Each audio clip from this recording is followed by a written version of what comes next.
Hello, and welcome to Please Me, the sexy podcast that aims to destigmatize conversations about sex and sexual health. Today's episode is the very last of Season 1, and I honestly can't believe that it has flown by so fast. My purpose and goal was to help others feel empowered to begin difficult conversations with their partners and to educate about sexuality and sexual health. Over the course of the last 5 months, we have covered a whole host of topics from sexual liberation to safe sex to kink. Every episode was a labor of love for me and a true gem. I certainly hope you thought so too. Today, I want to gather all the incredible topics we talked about and just reintroduce them one by one, summarizing the season and all that we learned. I've been learning right alongside you in many respects and feel like I have grown from this experience so much. I have to say, I was not expecting to feel so much personal growth, healing, and empowerment myself, but by me encouraging you out there, it was like I was talking to myself and encouraging myself to be bolder, stronger, and let my big clit energy out in a big way. And I do believe I've accomplished that. In episode 1, we talked about the skewed version we get of sex in the media and how we generally see in movies and TV shows the portrayal of sex being mostly penetration alone. Most porn is no different, favoring the way men climax as the main form of entertainment and ignoring the way women climax. It's no wonder there exists an orgasm gap where studies show that 95% of men orgasm during partnered coupled sex while only 57% of women do. The orgasm gap is an unsavory fact that I personally want to change by educating people and especially women to learn more about how their bodies work so that we can all get our pleasure needs met. I am not okay with these statistics, and I feel like we can do so much better for ourselves. The fact that 80% of women report faking orgasms is a travesty to me, and I am determined to bring awareness and education regarding this very subject and calling for an orgasm revolution. Many women feel as if there is something wrong with themselves when they're not able to climax from penetration alone. Since this is all we see depicted in movies, we make the mistake of assuming that this is what sex is supposed to look like. Penetration with very little preparation for penetration, and a mind-blowing orgasm that follows. Actresses are supposed to act and make it believable for a movie, but we as women should not be acting when it comes to orgasms. Only 3 to 5% of women can climax from penetration alone. So guess what? Most women can't, and we need to take note of this and learn what women need in order to enjoy sex. The fact is that the majority of us need a lot more stimulation externally in order to reach orgasm. 95% of women need clitoral or external stimulation in order to climax. We learned this season that the clitoris is an extensive organ structure and is almost the size of a man's penis. The clitoris is the female equivalent of a man's penis, and it sits in the same place as a man's penis, on the front of the body. The clitoris is an organ that is both external and internal, and it runs under the vulva as well as what we see externally as the clitoral bulb and hood. Parts of the clitoris internally wrap around the opening of the vagina, and there are many sensory or pleasure receptors there. Deep within the vagina, only pressure receptors exist, so deep penetration can be painful for some, and often doesn't get women any closer to orgasm. There are many ways to get the woman's body ready for sex, and some tried and true ways are rubbing a woman externally for at least 20 minutes and adding oral sex if you enjoy that. Stimulating a woman's erogenous and non-erogenous zones can also help to get your lady closer to orgasm and ready for penetration. A woman's clitoris needs to become engorged in order to be ready for sex. And this doesn't happen spontaneously, but is a process that encompasses physical touch, care, and mental focus. Just as a man needs a hard-on to have penetrative sex, so does a woman. And getting her engorged is going to make sex more delicious for her, more enjoyable for all involved, and more orgasmic. Dryness is a big problem among women, and it is often because the vulva and clitoris are not being properly stimulated, which does not allow the vulva and clitoris to become engorged. In episode 16, we broke down the anatomy of the clitoris, vagina, and all areas where women produce vaginal fluids to get the juices flowing. It takes the woman to get engorged and the clitoris filled with blood so that the plasma from all the blood flow can seep through the vaginal walls in order to create wetness and that wop, or wet-ass pussy, that we all long for. But we need to keep in mind that a woman can only produce so much fluid, and it is dependent on various factors, but the bottom line is that fluid can evaporate, and in prolonged sexual experiences, dryness can still be an issue.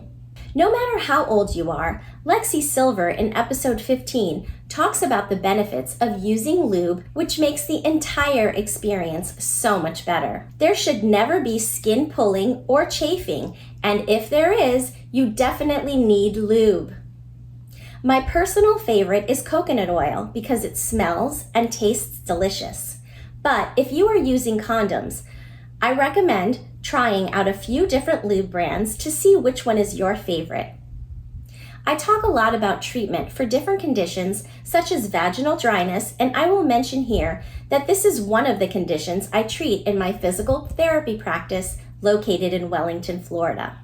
I also treat conditions such as erectile dysfunction in my practice, and I use acoustic wave therapy to help unblock the blockages in the blood vessels of the penis and clitoris and the surrounding tissue in order to improve and create more blood flow.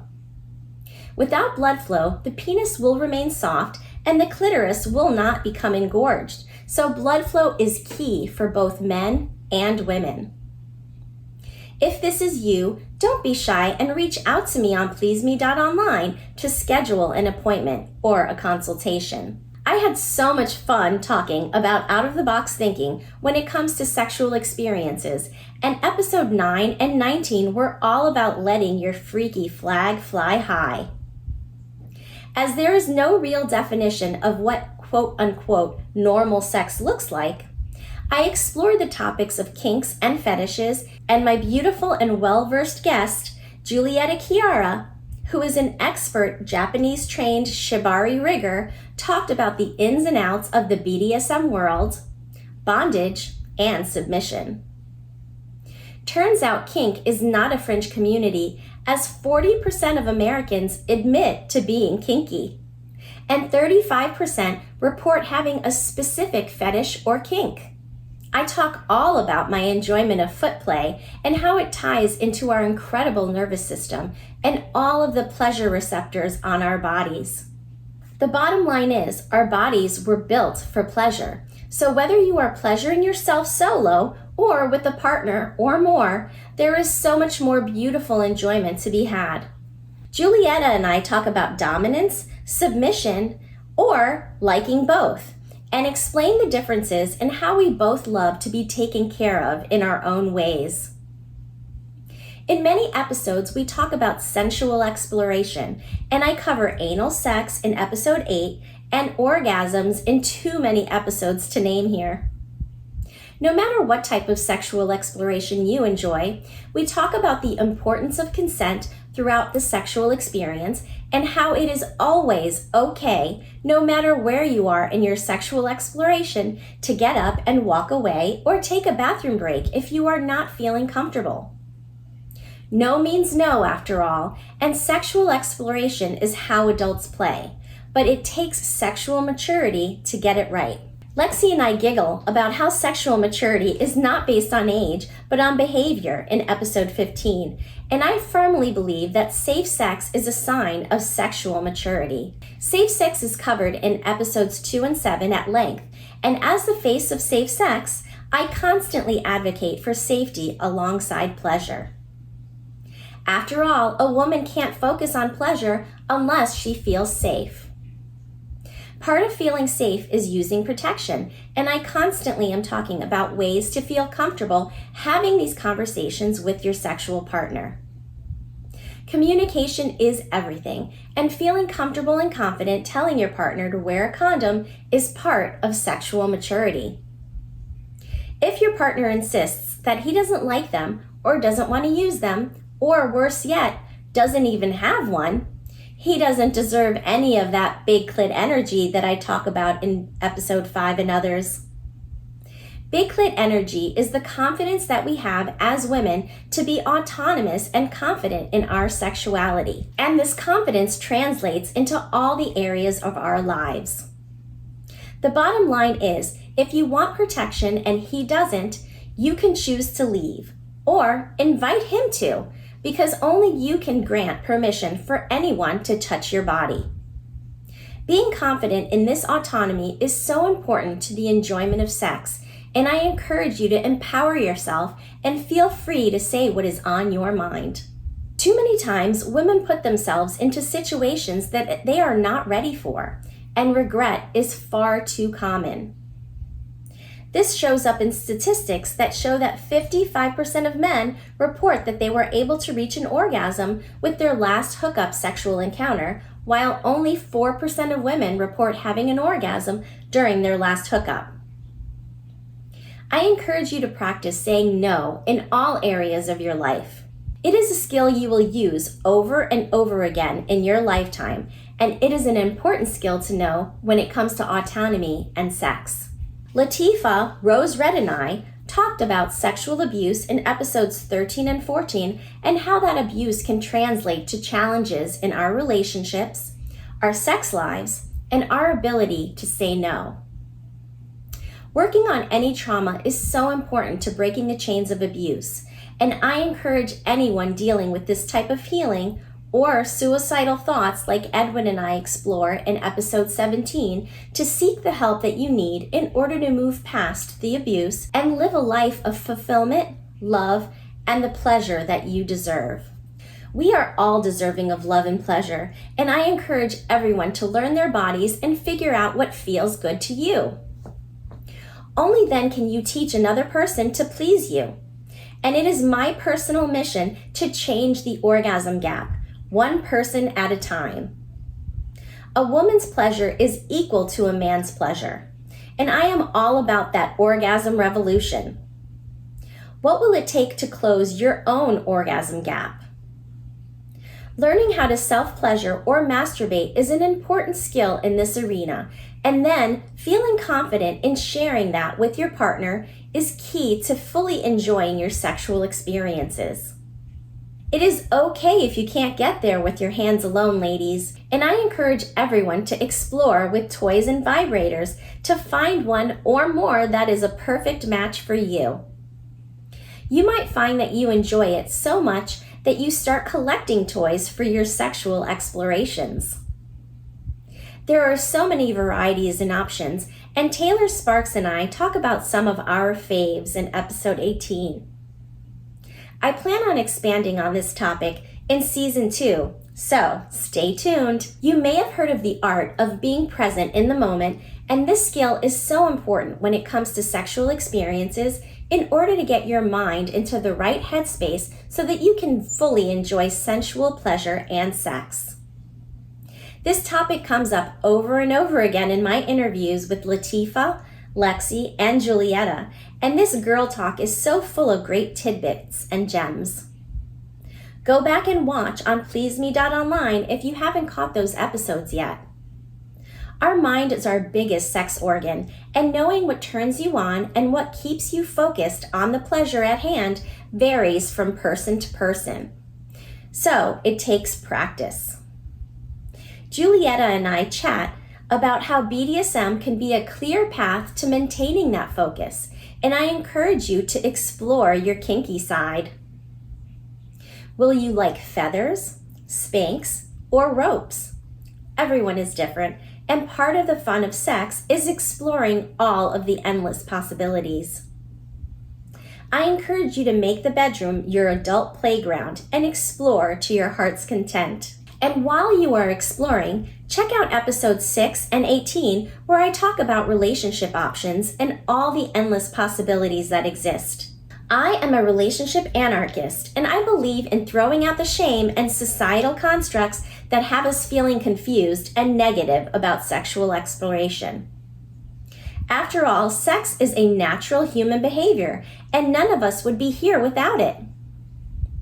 Not to mention that our bodies were wired for pleasure, and every single sensory and pleasure receptor in your body is screaming for pleasure. So don't be shy and explore the beautiful body you were given.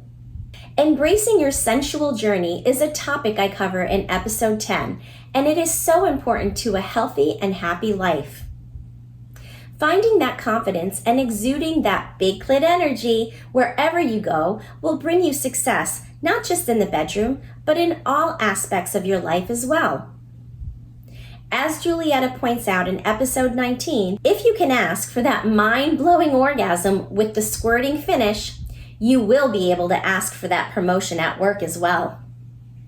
This confidence will help get you on that path to sexual liberation, like I discuss in episode 4, which I wish for every listener out there. My mission is to destigmatize conversations about sex so that we can all get our pleasure needs met. Whether you come from the Kink community, the LGBTQ community, the African American community, the yoga community, the swinger community, the Latino community, or any other community that we touched upon in season 1 and all that we did not, we can all benefit from brushing up on our skills of flirting, seduction, and the art of the tease, as discussed in episode 12.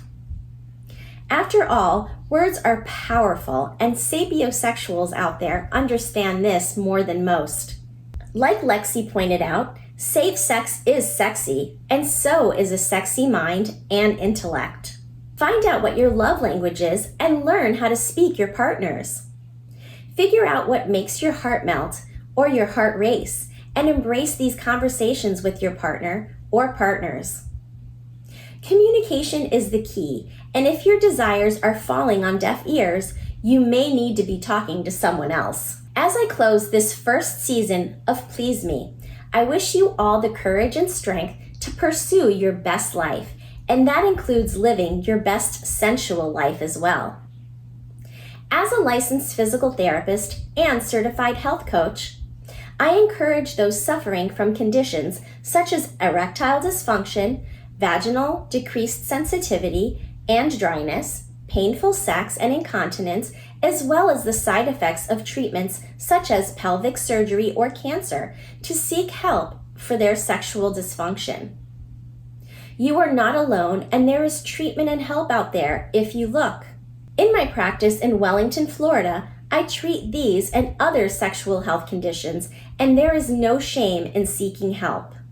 I often find that my clients and patients are shy to talk about these personal issues, and so, among other reasons, this podcast was born. I also offer health coaching that includes sensual health coaching as well, to help individuals and couples find the solution to their personal and joint issues that are holding them back from exploring the beauty and fulfillment that a healthy sex life can bring. I am available for in-person treatment or virtual treatment and coaching, and I look forward to helping you. You can reach me on pleaseme.online, and I am always happy to hear from you and help get you on your path to sexual liberation. I hope you have enjoyed season 1, and I would love to hear what you enjoyed the most. I am also open to hearing your suggestions for future episodes of Please Me, so don't be shy and reach out to me. Thank you for listening. Until next time.